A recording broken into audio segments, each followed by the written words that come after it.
क्या फरमाती हो Barira Farouk, तिलावत करो récitation des versets du Saint-Coran. أعوذ بالله من الشيطان الرجيم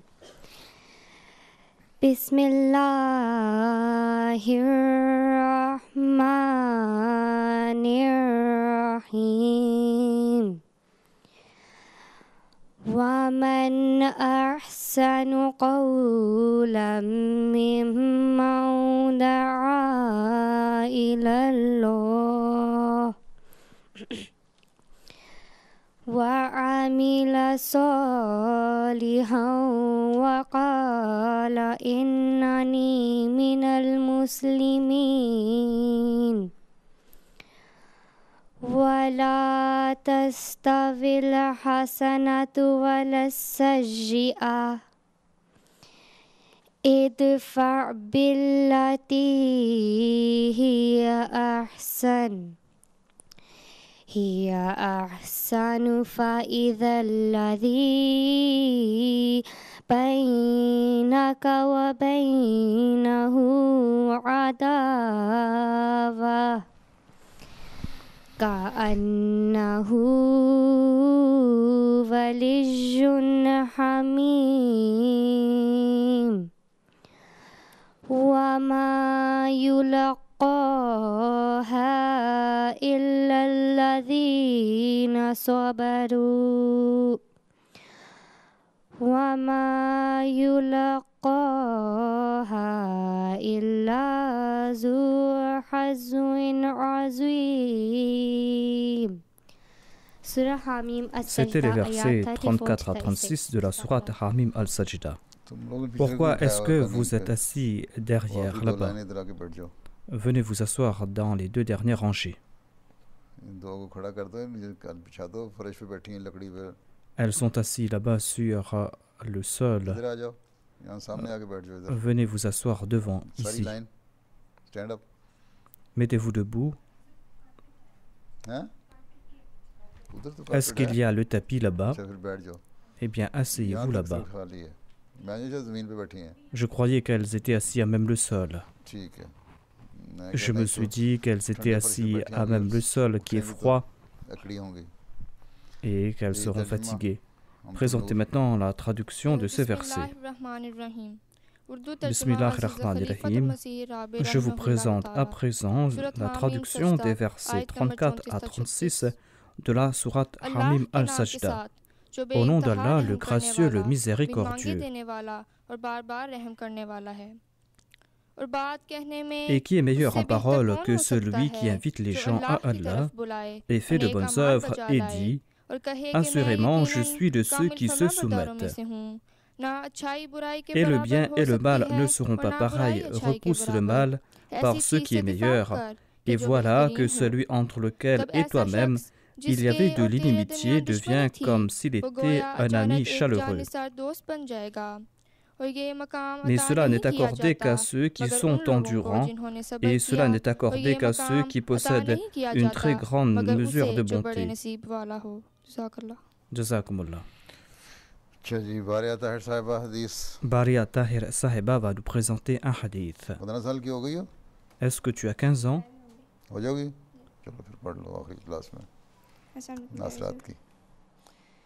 اللهم صل على محمد وعلى آل محمد كما صليت على إبراهيم وعلى آل إبراهيم إنك حميد مجيد اللهم بارك على محمد وعلى آل محمد كما باركت على إبراهيم وعلى آل إبراهيم إنك حميد مجيد عن سهل بن سعد رضي الله عنه أن النبي صلى الله عليه وسلم قال لعلي رضي الله عنه فوالله لأن يهدي الله بك رجلا واحدا خير لك من حمر النعم. مسلم كتاب الفضائل, बुखारी किताब जिहाद. La traduction par Aïla Shah.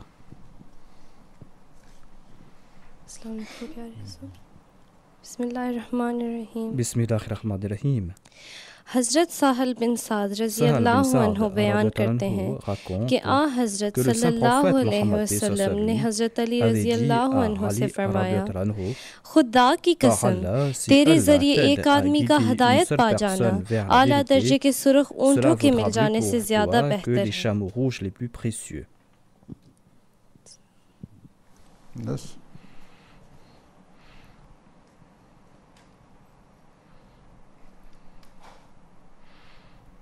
सारे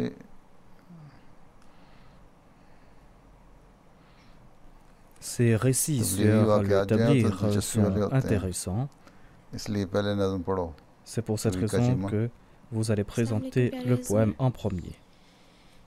दुश्मन को जुल्म की बर्ची से तुम सीना ओ दिल बरमाने दो, ये दर्द रहेगा बन के दवा तुम सब्र करो वक्त आने दो,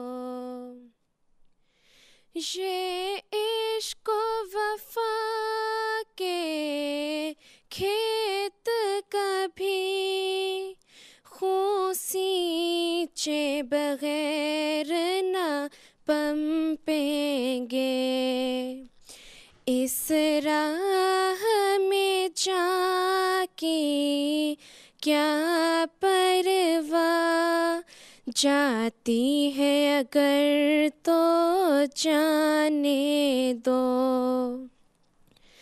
तुम देखोगे कि इन्हीं में से कतराते मोहब्बत टपकेंगे, बादल आफातों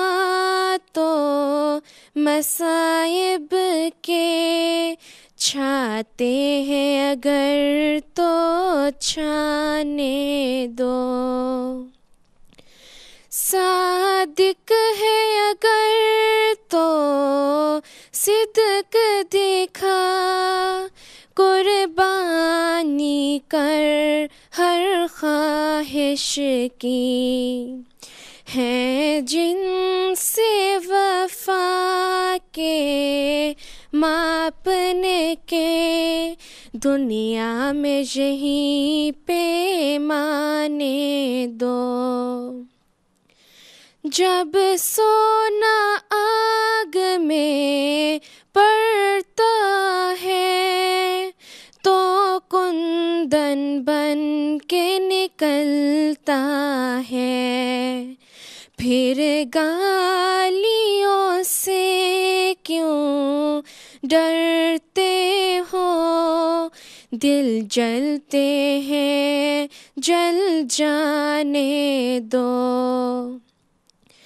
ये जख्म तुम्हारे सीनों के बन जाएंगे रश के चमन उस दिन, है कादिर मुतलिक यार मेरा, तुम मेरे यार को आने दो,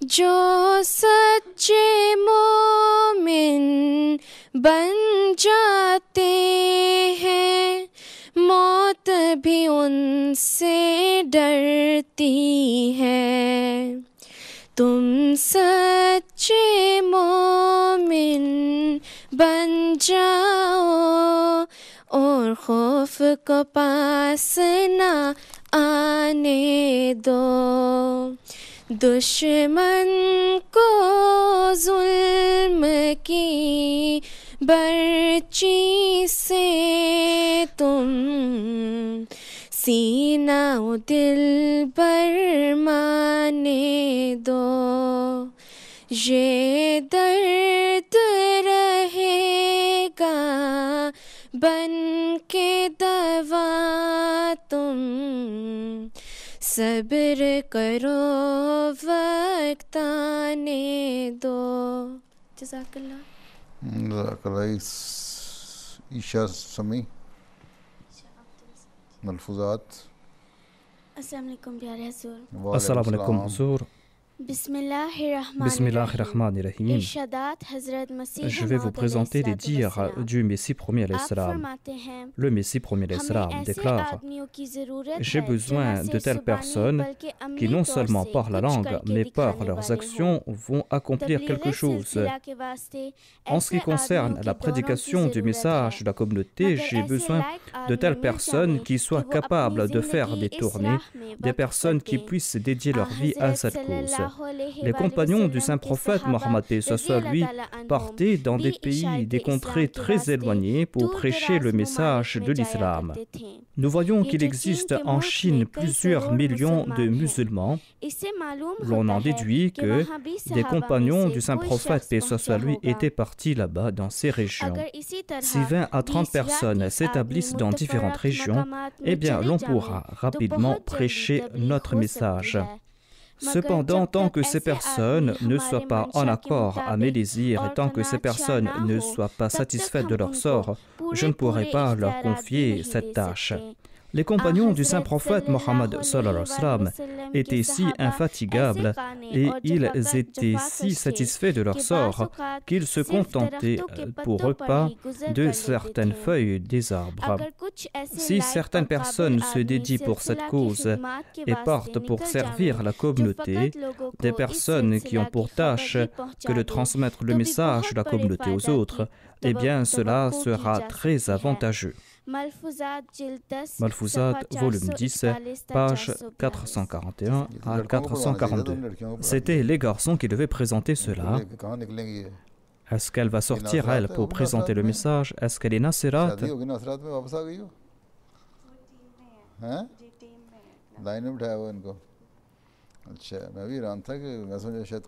Je me suis dit qu'il y a eu des changements. Vous êtes en train de dire à cette fille de sortir et de prêcher le message. Ses parents ne vont pas lui laisser sortir, de partir jusqu'en Chine. Pour les filles, on aurait dû présenter un thème qui concerne les filles. En tout cas, grâce à ces dires, vous allez devoir encourager vos enfants, vos garçons à sortir, à prêcher le message. On va maintenant écouter les récits des compagnons du Messie promet l'Islam dans le domaine du tablir, de la prédication du message de l'islam et de l'Ahmadiyya. Est-ce qu'il y a 2 ou 3 filles qui vont présenter cela?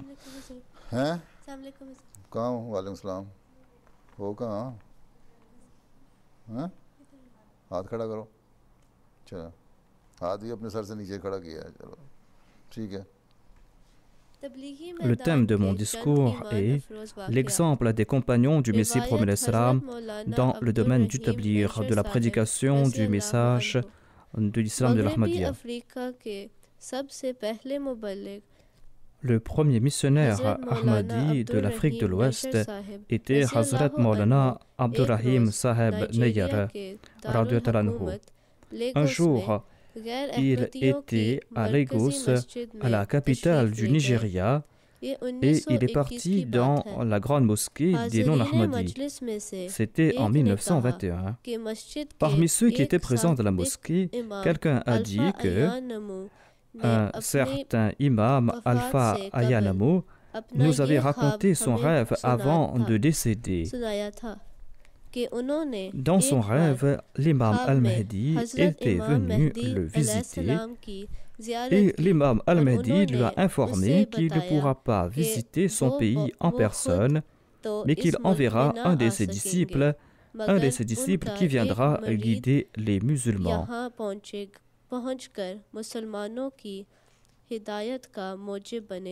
Ce disciple viendra et sera un moyen pour guider les musulmans. Tous ceux qui étaient présents dans la mosquée ont déclaré que c'était vrai et ont attesté cette déclaration. Maulana Abdul Rahim Saheb Nayyar était un des compagnons du Messie premier alayhi salam. Et Maulana Abdul Rahim Saheb Nayyar rapporte qu'en entendant ces paroles, j'avais les larmes aux yeux en raison de la chance immense que Dieu m'avait accordée. Après cette rencontre, le lendemain, 2 représentants de la mosquée sont venus le rencontrer et lui ont apporté ce message. Tous les membres de leur Jamaat désirent embrasser l'Ahmadiyya. Et ainsi, Maulana Abdul Rahim Nayyar a invité l'imam en chef de cette communauté et 40 de leurs représentants en leur disant qu'ils doivent faire la bayra en étant les représentants de cette communauté. C'est ainsi que tous les membres de cette communauté, qui n'étaient pas moins de 10 000, ont fait la bayra et ont embrassé l'Ahmadiyya. Assalamu alaikum, Huzour. Je vais vous présenter un récit concernant Hazrat Maulana Abdul Atta Jalandhari Saheb. La majorité de ceux qui prêchent le message de l'Ahmadiyya et des missionnaires ont fait l'expérience suivante. Nombre de cas, lorsqu'ils sont en train de faire le tablir, Allah place dans leur cœur une idée qui peut être très simple, mais qui a beaucoup d'effets sur les autres.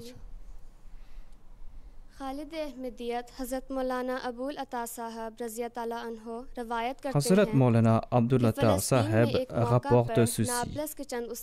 Un jour, en Palestine, quelques enseignants de Nablus sont venus nous rencontrer pour discuter à propos de l'Ahmadiyya. Maulana Abdul Atta Jalandhari était en compagnie de quelques Ahmadis dans le centre. On parlait à propos de la mort de Jésus. L'érudit des non-Ahmadis a déclaré que si Jésus est décédé, eh bien, où se trouve sa tombe?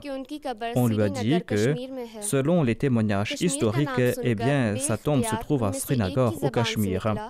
En entendant le nom de Cachemire, eh bien, quelqu'un a dit que cela est très loin, comment cela est possible? Maulana Abdul Atta Jalandhari dit que je n'avais pas encore présenté de réponse quand notre ami Ali Kazak, qui n'avait pas fait de grandes études, a répondu « Est-ce que le Cachemire est beaucoup plus loin que le ciel ?» En entendant cette réponse, cet alim non-Ahmadi et les autres n'avaient pas de réponse à donner. Je vous présente à présent un récit de Maulana Muhammad Sadiq Sumatri Saheb. Maulana Muhammad Sadiq Sumatri Saheb jouissait d'un très grand soutien de Dieu et jouissait d'une protection miraculeuse de la part de Dieu. Et je vous en présente un exemple ici. Au cours de la Deuxième Guerre mondiale, le Japon avait envahi l'Indonésie et les Japonais jouissaient de plein pouvoir en Indonésie.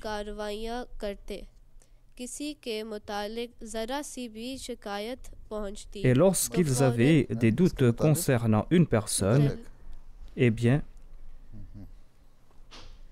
et lorsqu'ils avaient des doutes à propos d'une personne, eh bien, cette personne était condamnée à mort.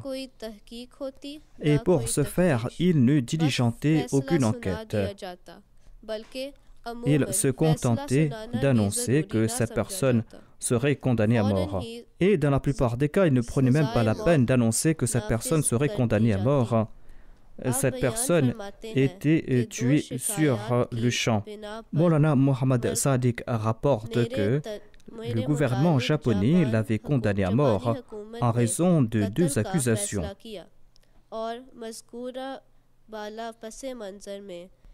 Et en raison de la situation, il ne pouvait pas faire d'appel et il n'y avait aucun espoir qu'il pourrait avoir la vie sauve. Dieu est le seul soutien d'un croyant et d'un mujahid.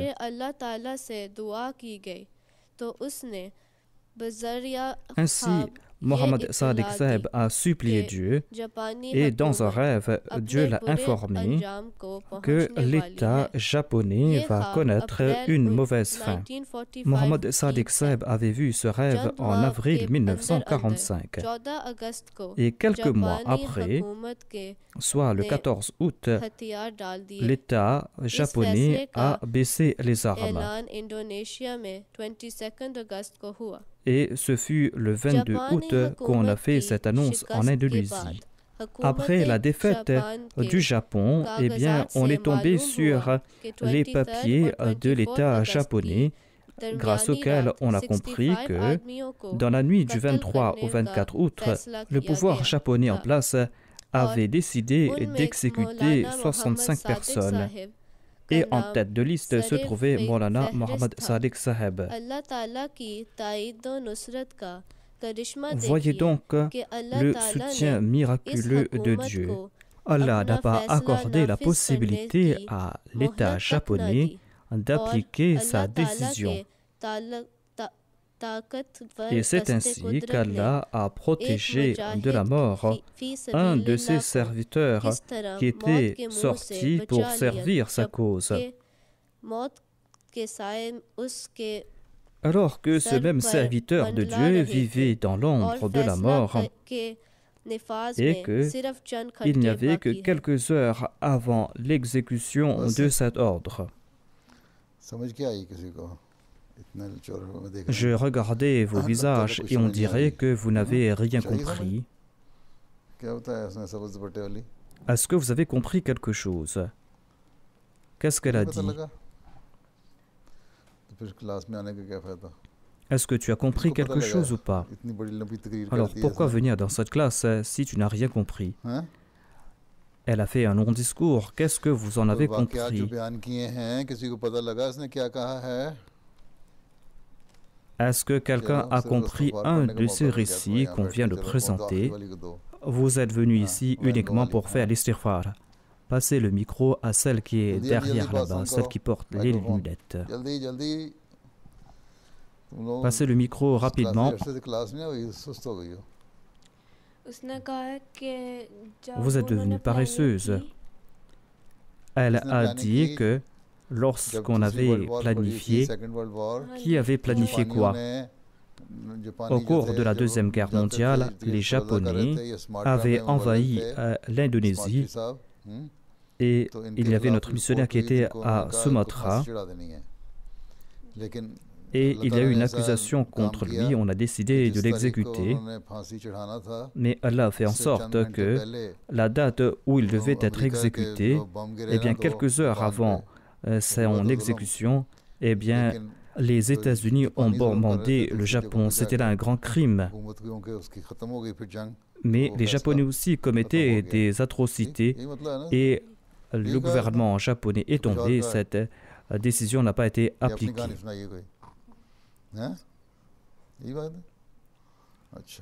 Est-ce qu'elle a dit cela ou est-ce qu'elle a raconté une autre histoire?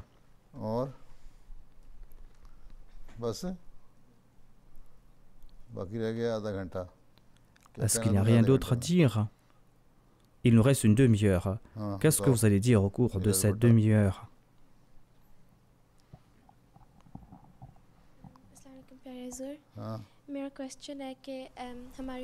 Assalamu alaikum Huzur. Ma question est que dans notre classe à l'école, on parlait à propos de ce qui s'était passé en France et les caricatures et à propos de cet incident. Que pensez-vous à ce propos? Ils avaient tenté donc de présenter des caricatures du saint prophète.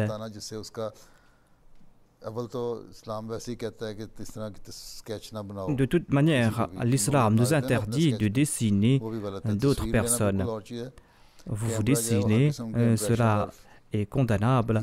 Prendre des photos, c'est autre chose, car la caméra peut prendre la photo d'une personne telle qu'elle. Mais on ne peut pas faire la même chose avec le dessin. C'est pour cette raison qu'on ne doit pas dessiner personne. Et étant donné qu'on n'a pas vu le saint prophète Mohammed P. lui, On ne peut pas imaginer l'image ou la photo du saint prophète Mohammed paix soit lui, même si on a de bonnes intentions. Mais ici, leur intention, c'était de se moquer du saint prophète Mohammed paix soit lui, de l'avilir. Ainsi, c'était là une erreur de leur part. Et c'est pour cette raison que un des fondateurs de ce journal, Charlie Hebdo, il était dans le passé le fondateur de ce journal et un des membres de la direction. Il avait pris sa retraite, mais il avait déclaré que telle n'était pas la politique du journal au début. Et le nouveau éditeur a commis là une erreur que de présenter pareille caricature. Et il devait y avoir une réaction, et il y a eu une réaction. Et l'éditeur de ce journal ou de ce magazine a lui-même fait tuer ses propres personnes. Telle était son impression.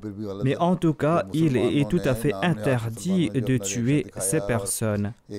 Ces prétendus musulmans ont réagi négativement et cette polémique était arrivée à sa fin 2 ou 3 ans auparavant, mais ils l'ont attisée de nouveau. C'était là tout à fait condamnable que de partir et de tuer ces personnes. C'est là un grand crime.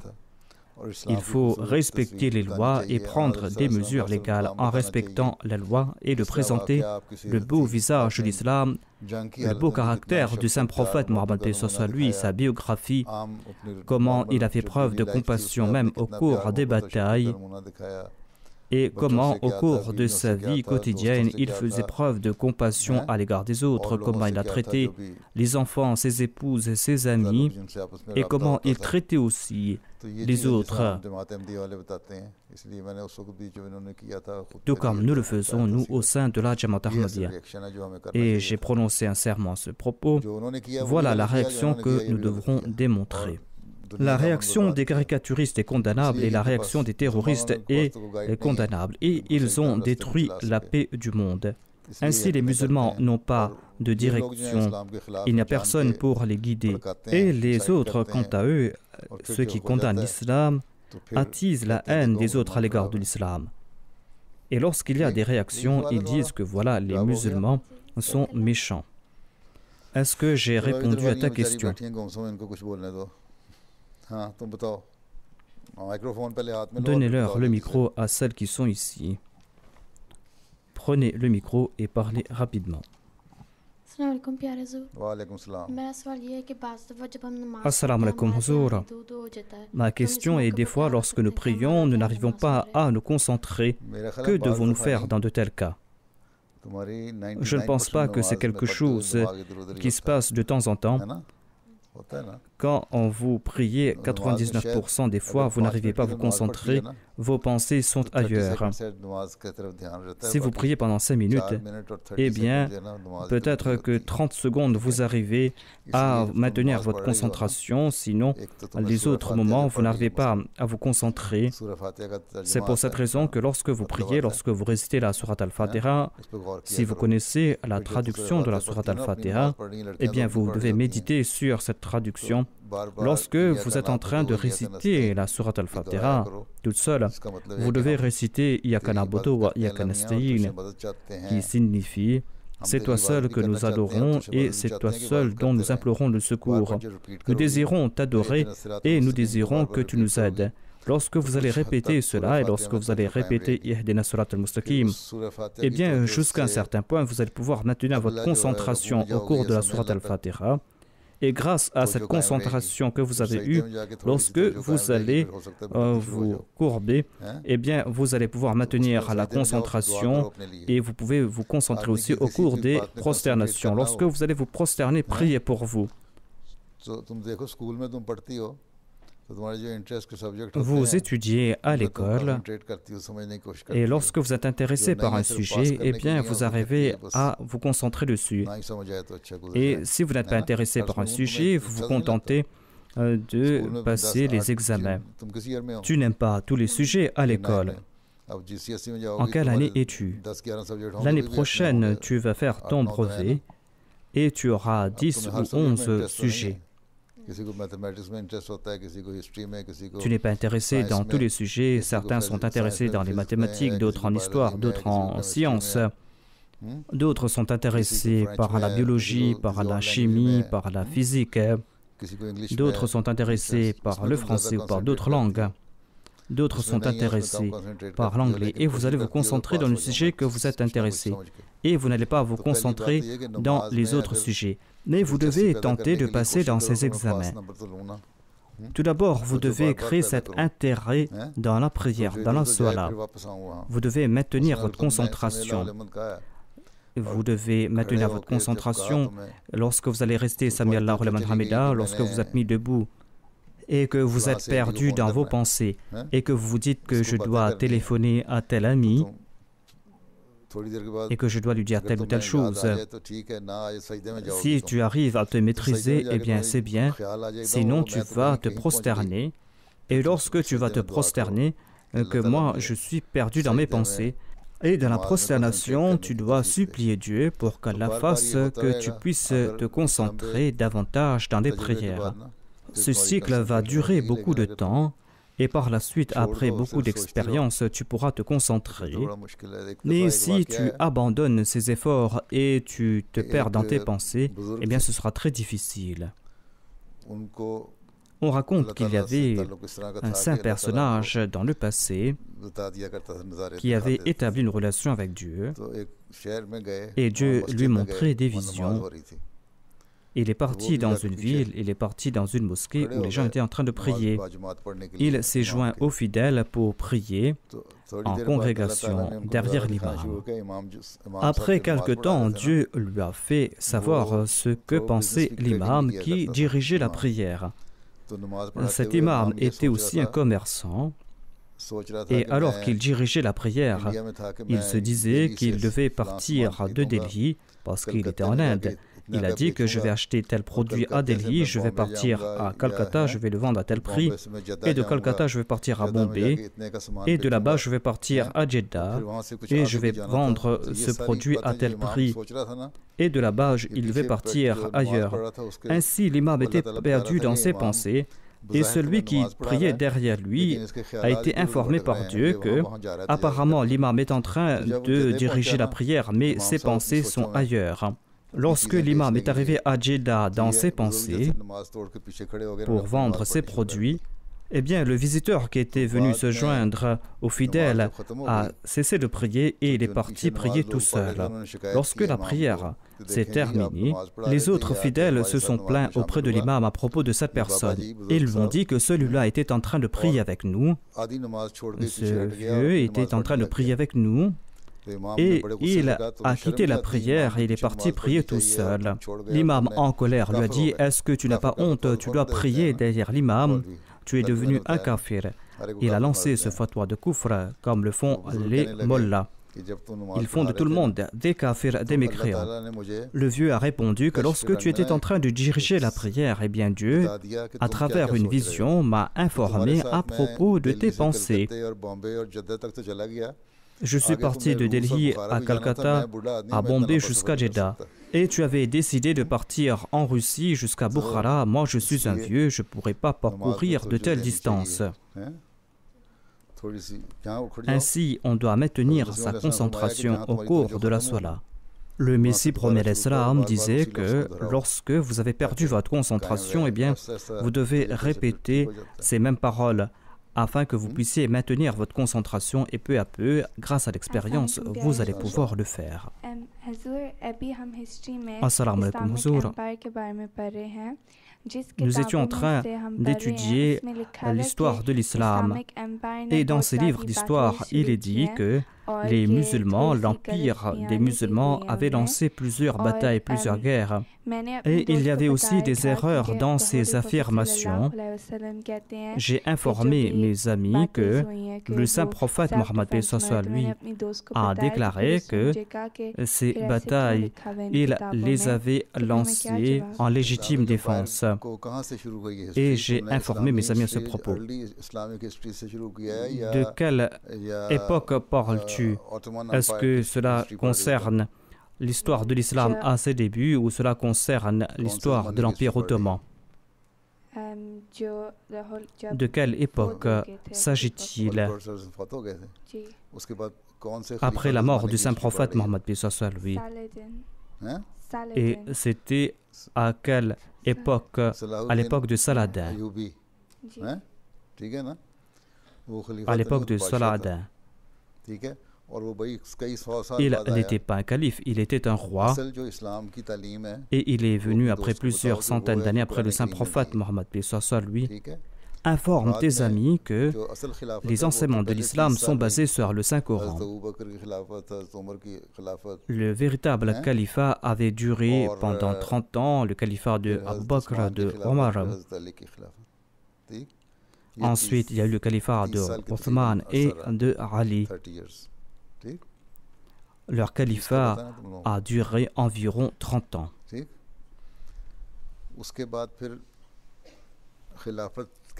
Et par la suite, il y a eu des dynasties qui étaient proches du califat. Certes, ces dynasties étaient à mi-chemin entre le califat et la monarchie. Et par la suite, il y a eu différentes monarchies qui se sont établies un peu partout. En Inde et en Espagne aussi, par exemple. Et il y avait aussi d'autres monarchies qui s'étaient établies ici et ailleurs. Par exemple, en Russie et dans les États qui sont limitrophes de la Russie. Ces différents États ont lancé des guerres, mais c'était des guerres qui avaient trait à ce bas monde. Lorsque l'islam a présenté ce concept de la guerre que nous présente Dieu dans le Saint-Coran, lorsque le saint prophète Mohammed lui était persécuté à la Mecque, il a été persécuté pendant 13 ans à la Mecque, nombre de ses compagnons ont été tués et le saint prophète lui-même a été persécuté, mais il n'a pas réagi. Ensuite, il est parti s'établir à Médine. Et après 1 an et demi, les gens de la Mecque ont lancé une attaque contre Médine et les musulmans. Ils étaient à 1000. Les musulmans n'étaient que 300 et ils n'avaient rien pour se défendre. Ils n'avaient même pas d'épée, ils n'avaient pas de flèches non plus.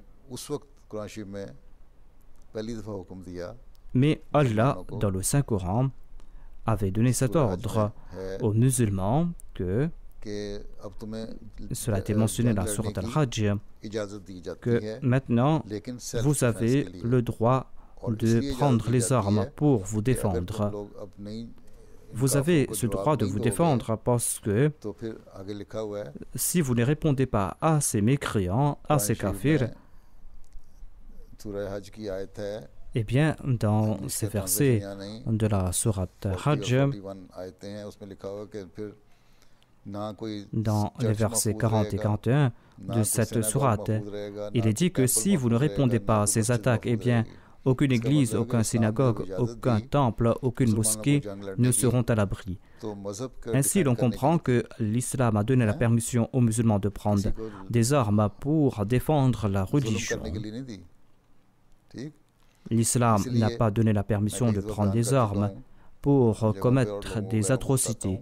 C'est pour cette raison que je l'ai dit à plusieurs reprises, et je le dis aussi aux non-musulmans, que lorsque les musulmans ont pris les armes, lorsqu'ils ont reçu cet ordre, eh bien, ils avaient l'ordre de défendre les juifs, les chrétiens et les adeptes des autres religions. Parce que ces personnes qui se battaient contre eux voulaient détruire la religion, se battaient contre la religion. Tu lis le Saint-Coran, eh bien, prends le Saint-Coran avec toi et montre-leur la traduction de la sourate Hajj. Chapitre 22, versets 40 et 41. Montre-leur ces versets. Montrez-leur l'ordre que les musulmans ont reçu la première fois lorsqu'ils ont eu la permission de prendre des armes. Eh bien, l'islam ne permet pas des atrocités. D'autres personnes sont venues par la suite. Les chrétiens ont lancé des croisades. Les musulmans aussi se sont battus par la suite. Mais en dépit de ces batailles, les États musulmans, lorsqu'ils se battaient contre les autres, lorsqu'ils ont reçu cet ordre de se battre, eh bien, le saint prophète, paix soit sur lui, avait dit que vous devez vous défendre, certes, mais ces gens voulaient détruire l'islam. Au tout début, vous devez répondre à ces attaques. Mais souvenez-vous que lorsque vous allez vous battre, eh bien, vous ne devez pas tuer des femmes, vous ne devez pas tuer des enfants, vous ne devez pas tuer les prêtres, les religieux, ceux qui prient dans des synagogues ou dans des temples, ceux qui encouragent les autres à faire le bien, eh bien, vous ne devez pas les toucher. Dans la Bible, il est dit que vous ne devez pas couper des arbres fruitiers. Le saint prophète Mohammed lui a déclaré que vous ne devez couper aucun arbre. Vous ne devez pas détruire les récoltes des gens. Voilà les ordres qu'ils avaient reçus. Il est dit que vous devez vous battre uniquement contre ceux qui se battent contre vous. Voilà donc les ordres que nous donne l'islam. Mais que se passe-t-il aujourd'hui? Aujourd'hui, ils sont en train de bombarder des innocents et ils sont en train de tuer les gens sans aucune distinction. Voyez ce qui s'est passé au cours de la Première et de la Deuxième Guerre mondiale. Au cours de la Deuxième Guerre mondiale, ils ont tué 17 millions de personnes. Est-ce que les musulmans en sont coupables? Les États-Unis ont lancé 2 bombes atomiques sur le Japon, à Nagasaki et à Hiroshima. On vient d'en faire mention ici. Ils ont tué des femmes, des enfants. Est-ce que les musulmans en étaient coupables? Demandez-leur combien de batailles ont été lancées au nom de la religion par l'islam. Ils ont tué au cours de la Deuxième Guerre mondiale des centaines de fois plus de personnes qu'a tué l'islam au nom de la religion. Mais l'islam a placé des conditions pour la guerre. Il y a eu des rois qui sont venus par la suite. Ils se sont battus contre les chrétiens se sont battus contre eux. C'était des guerres politiques, ce n'était pas des guerres de religion. L'État byzantin, par exemple, a lancé des attaques contre les musulmans. L'Empire musulman a lancé des attaques contre les Byzantins. Lorsque le calife Omar avait conquis la Perse, eh bien, les Perses ont lancé des attaques successives contre les musulmans, contre l'État islamique. Le calife Omar avait dit à son général, « Pourquoi est-ce que vous n'avez pas arrêté ces gens-là » Et le général a répondu que vous ne nous avez pas donné la permission de répliquer. Si vous donnez la permission d'attaquer, eh bien, nous allons répliquer. Étant donné qu'on s'attaquait aux musulmans, ils ont eu la permission de répliquer et ils ont pu conquérir la Perse. Et nombre de personnes en Perse ont accepté l'islam. Ils n'ont converti personne de force. S'ils l'avaient fait, eh bien, tous ces musulmans auraient abandonné l'islam. Mais, comparé aux autres, les musulmans ont plus de respect à l'égard de la religion.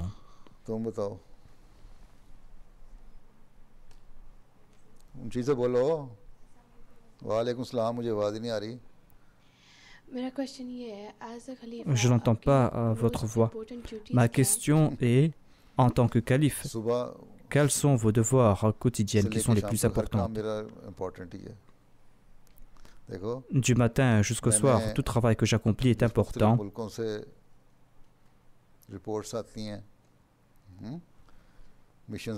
Je reçois des rapports de différents pays, par exemple, des différentes missions. Je dois lire tout cela, je dois guider les gens. Ensuite, il y a les responsables de nos bureaux centraux qui m'apportent le rapport, je leur donne des directives concernant leurs tâches, concernant la manière dont on doit bâtir des mosquées en Afrique, bâtir des hôpitaux en Afrique, comment préparer des littératures là-bas, comment faire avancer la communauté.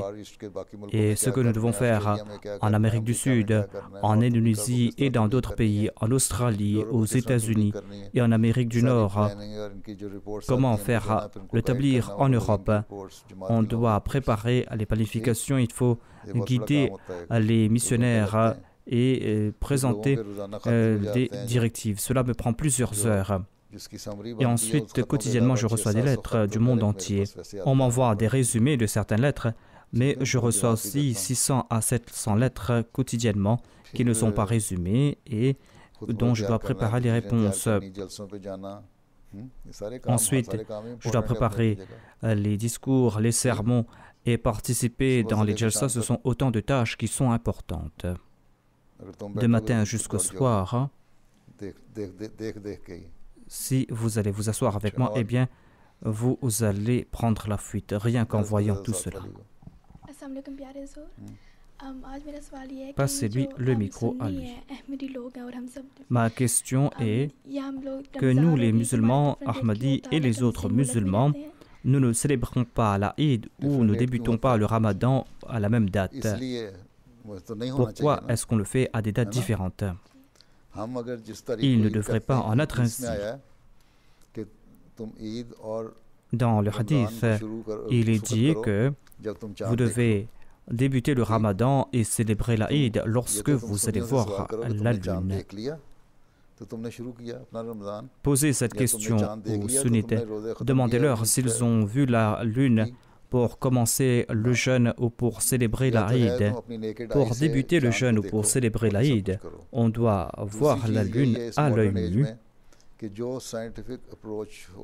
Ou la deuxième méthode aujourd'hui est que on doit adopter la méthode scientifique et selon cette méthode, vous devez connaître jusqu'à quand la lune ou quand la lune sera visible. Le soleil est dans le ciel. Maintenant, aujourd'hui, la lune est aussi dans le ciel, mais dans cet angle ou dans cette direction. Mais on ne voit pas la lune en plein jour. On va voir la lune lorsque le soleil va se coucher. Et si le soleil et la lune se couchent en même temps, eh bien, la lune va se coucher en même temps que le soleil et vous n'allez pas voir la lune. Il faut qu'il y ait assez de temps qu'après le coucher du soleil, vous puissiez voir la nouvelle lune. Il faut qu'il y ait un laps de temps minimum pour que vous puissiez voir la lune. Même s'il y a des nuages, eh bien, il y a cette possibilité de voir la lune. S'il y a cette possibilité qui dure 20 à 15 minutes, en certains cas, par rapport à l'heure, la lune devrait être visible, mais l'angle n'est pas propice à ce moment. Et vous ne pourrez pas voir la lune au-dessus de l'horizon. J'ai mis en place un comité de scientifiques qui font ces calculs, qui réfléchissent à ce sujet, et ils me présentent tous les détails à ce sujet, et c'est là que je leur dis qu'on pourra commencer à jeûner à telle date. Les non-ahmadis, quant à eux, eh bien, s'ils pensent que 29 jours suffit, eh bien le 30e jour, ils vont célébrer l'Aïd. Ils doivent présenter des preuves. Nous, si nous fixons des dates pour le Ramadan ou pour l'Aïd, eh bien, nous fixons des dates, nous avons des arguments, nous avons une approche scientifique. Soit que nous devons le voir à l'œil nu. Si on ne peut pas le voir à l'œil nu, eh bien, on doit adopter une méthode scientifique. Voilà l'argument que nous présentons, voilà les preuves que nous présentons. Et nous leur lançons des défis. Nous leur disons, montrez-nous la lune. Le jour où vous allez célébrer, vous le célébrez un jour avant nous, eh bien, montrez-nous la lune et nous allons célébrer l'Aïd avec vous. Au Pakistan, étant donné qu'il y a ces comités, et ce comité est mis en place par l'État, et ce comité va dire que nous avons vu la lune et nous avons 4 témoins. Les sunnites, les chiites et les ahmadis, tous célèbrent l'Aïd le même jour. En Inde aussi, ils ont mis en place un comité composé de sunnites et pas d'ahmadis. Ce comité va dire que nous avons vu la lune et nous avons 4 témoins. S'ils mettent en place un comité ici et s'ils présentent 4 témoins qui vont jurer qu'ils ont vu la lune, eh bien nous allons débuter le Ramadan à la même date. Ainsi, nous avons une approche scientifique, nous ne sommes pas dans l'erreur. Demandez aux autres musulmans, est-ce que vous avez vu la lune? Lorsque vous étudiez les chartes, des fois vous allez constater que la lune va se coucher 20 minutes après le coucher du soleil. Mais des fois, l'angle de la lune est tel que vous ne pourrez pas le voir au-dessus de l'horizon, à moins que vous ne montiez dans un avion. Vous ne pourrez pas le voir de la surface de la Terre. Passez le micro à un autre. Vous avez déjà prononcé un discours. Qui n'avait pas pris le micro? Tu as déjà pris le micro auparavant, passe à l'autre derrière. Assalamu alaikum Huzour. Je m'appelle Sophia Asima. Ma question est que j'ai entendu qu'il y a différents niveaux au paradis. Ceux qui sont les plus pieux seront au-dessus des autres et les autres seront à un niveau inférieur. On raconte aussi que au paradis, on va vivre en compagnie de ses proches. Si ses proches se trouvent à un autre niveau, comment cela va se faire? Ces détails ont été évoqués dans le Tafsir Saghir. Les prophètes sont tous pieux. Et quelle est la différence entre les prophètes? Lorsque le saint prophète est parti pour le Miraj, eh bien, certains prophètes étaient à un niveau inférieur et d'autres étaient à un niveau supérieur. Si l'on dit que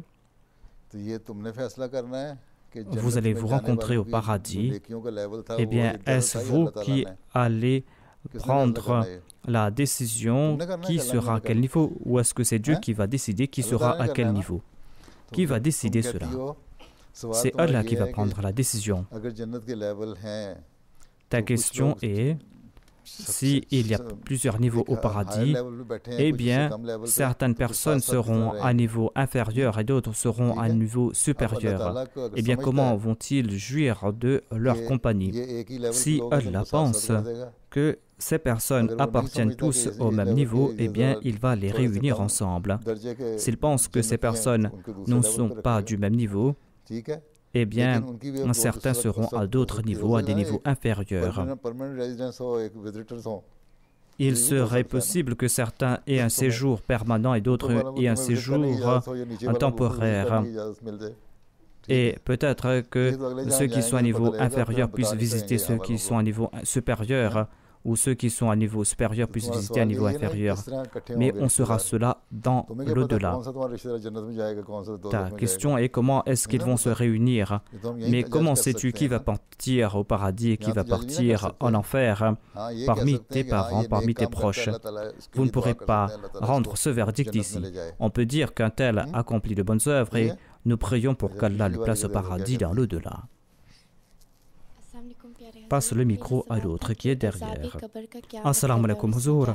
Ma question est quel est le sens des tourments de la tombe? Que se passe-t-il dans la tombe? C'est une question de questions et de réponses. Les anges qui sont à ta droite et à ta gauche qui écrivent les bonnes œuvres que tu es en train d'accomplir.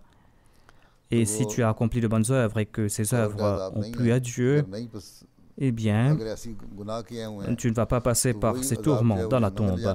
Si tu as commis des péchés, eh bien, ces tourments de la tombe vont te mener jusqu'en enfer.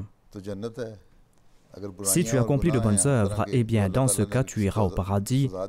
Si tu as commis des péchés, et si tu es tourmenté dans ta tombe, eh bien, ces châtiments vont se transformer en tourments.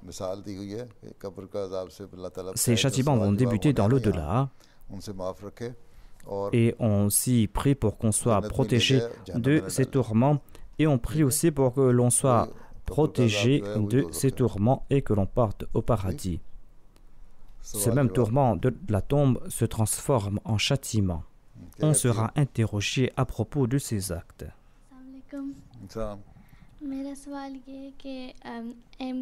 Assalamu alaikum Huzour.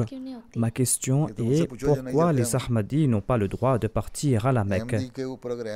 Demandez-leur à ceux qui nous empêchent de partir à la Mecque. C'est écrit sur le passeport d'un Ahmadi qu'il est un Ahmadi. eh bien, ils vont dire que vous êtes des kafirs et des mécréants, vous n'avez pas le droit de partir à la Mecque, alors que nous sommes des musulmans. Et le saint prophète Mohammed sallallahu alayhi wa sallam a déclaré que celui qui prononce les paroles La ilaha illallah Muhammad Rasulullah, il est un musulman. Il a même dit que celui qui ne se contente de dire La ilaha illallah, eh bien, il est musulman. Nous disons La ilaha illallah Muhammad Rasulullah et les gens nous qualifient de kafirs, de mécréants. L'État de ce pays a décidé de nous empêcher de partir là-bas en tant qu'Ahmadis. S'ils savent que nous sommes des Ahmadis, ils nous empêchent de partir. Mais nombre de personnes d'Ahmadis partent accomplir le Hajj, ils partent pour le Hajj, pour l'Umrah. Nombre de personnes partent accomplir le Hajj. Nombre de personnes partent d'ici pour accomplir le Hajj. Moi aussi, j'ai demandé à quelqu'un d'accomplir le Hajj à ma place, parce que moi, je ne pourrais pas partir là-bas. Si j'ai la permission, je pourrais partir, mais les Ahmadis partent accomplir le Hajj.